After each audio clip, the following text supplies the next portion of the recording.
for those of you who would like to share your resources, after the conference, we'll be inviting you to do exactly that.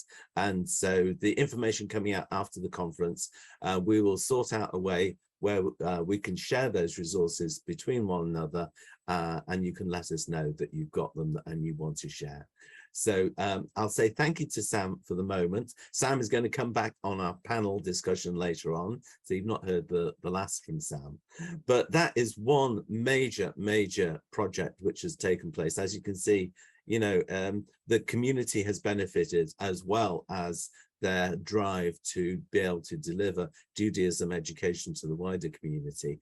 And another project which I heard about at the same time that I first heard about Leicester was a project in Norwich. Now then, Leicester's has been largely funded from the Heritage Fund, but Norwich has been funded in a very different way. I think some small amount has come from Heritage Fund, but by and large, the funding came from the local non-Jewish charities, which is quite amazing. Now then, Marian Prinsley, who spearheaded this project and has appeared on JSTN before talking about it, recorded an update on how they're getting along with their project, which is to refurbish their community building next door to the synagogue so that they can provide Judaism education as well as enhanced facilities to the community. So I'm going to share that now with you. Here's Marian talking for a few minutes about the Norwich project. Thank you for asking me to say a few words about the Norwich project. But it's my pleasure to talk to you a little bit about what we've been doing in Norwich. So just to take us back about 5 or 6 years, our synagogue was in sad need of renovation. Well, the synagogue hall was really. We've got a beautiful synagogue that was built in the 1960s, but the synagogue hall was built in the late 1940s, early 50s, shortly after the bombing of the original synagogue.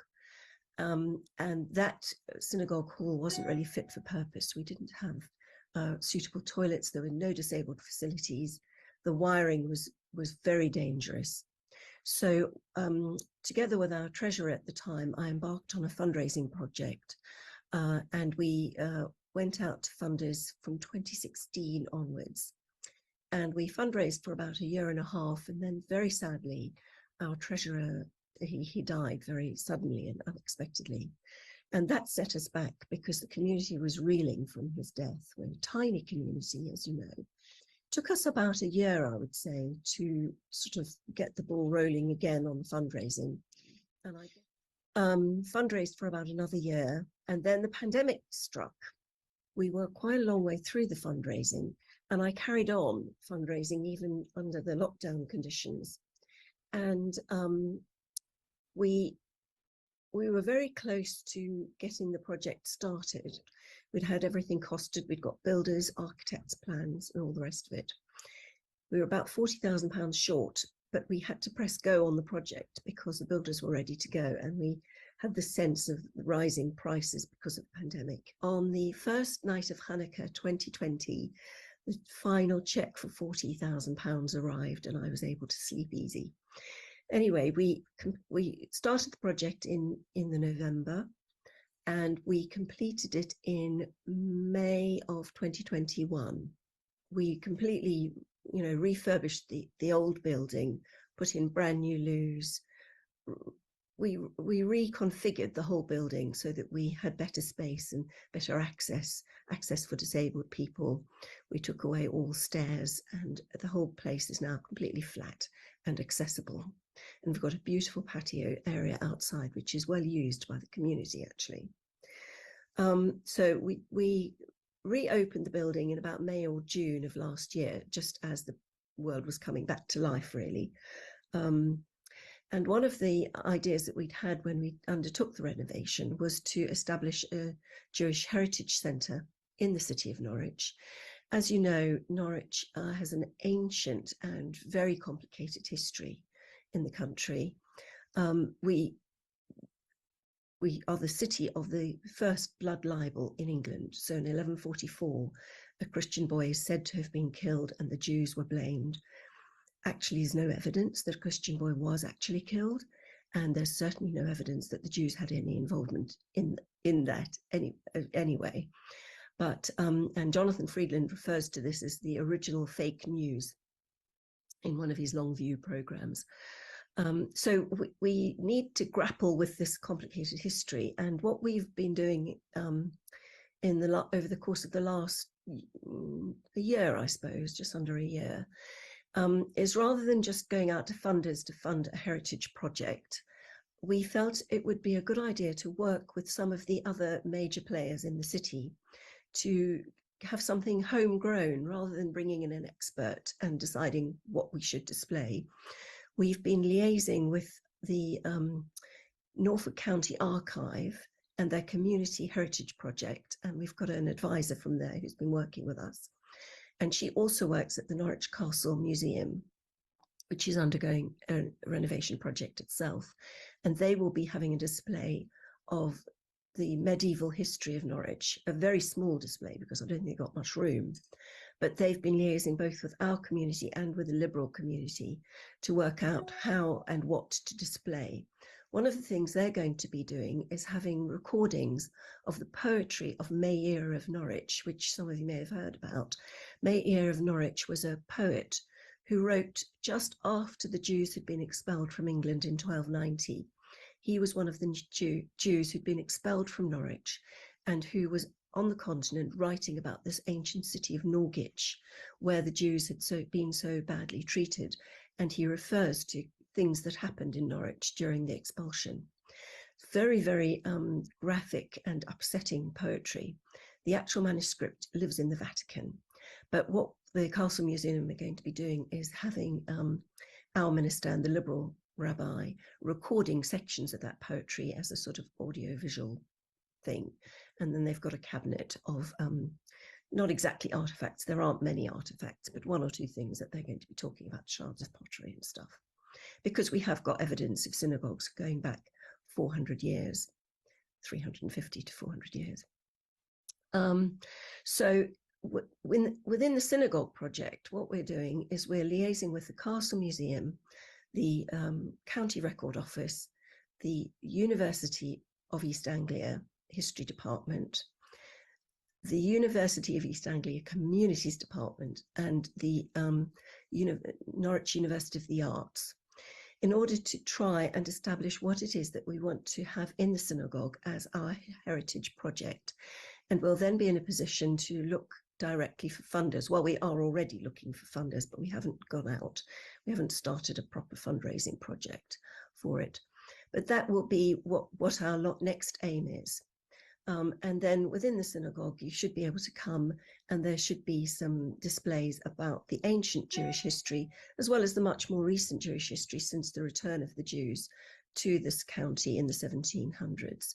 And we've got evidence of synagogues within the city going back that far. The other thing that we would like to do, but it's a bit of a mission and I'm not quite sure how we're going to achieve it. We have in Norwich that's said to be oldest house of Jewish habitation in the country. That's called Jernet's House on King Street in Norwich.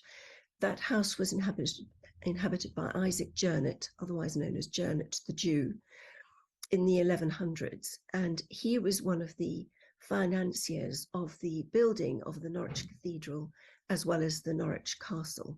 So there was about 5 generations of that family that lived in Norwich before the expulsion of the Jews. So they came with William the Conqueror, and then they left with the expulsion. And that house is the most incredible historical artifact, but it's used as a pub as part of an adult education enterprise, and we don't have access to it. So there's all sorts of thinking going on about how we can regain access to that. The other thing that's happened is that you may know I was the Sheriff of Norwich in 2019 to 2021. And during that time, the profile of the Jewish community in the city broadened and became better known. And the current Lord Mayor of Norwich would like to make an apology to the Norwich Jewish community for what happened here in the and 1200s. So there's a negotiation going on with some of us about whether that's an appropriate thing to do, and if so, how would that take place? Because basically we don't want it just to be words. We'd like to see some real apology made by showing better support for current day refugees and immigrants, and and also, how is the city going to show that? And one way they could do is by opening up Jonat's house, and that's something I will be pushing for. So I think that's probably all I want to say. Take care. Thank you. Bye. Well, that's an amazing project in Norwich which is taking place. The project is going to it's already benefiting the community, but it's going to benefit the area that Norwich captures in terms of reaching out and teaching about Judaism and Jewish life is the whole of East Anglia and beyond, really. Stretching all the way down to Cambridge, which is another centre of excellence there. But what Marian was demonstrating was that they are not only creating an education resource in a similar kind of way to what Leicester is doing, but they're also reaching out to the town, to the Norwich Museum, which is quite a large, significant museum there anyway, to actually take out the history and learning about Judaism beyond the walls of the synagogue. So I think a fantastic one, and I look forward to Marian coming and telling us more about it as they progress that project in future. So two landmark, really excellent projects going on, both in small communities, I have to say. There's a mega amount of money going into both of those. So really, there's examples of excellence in what we are doing in our own ways everywhere.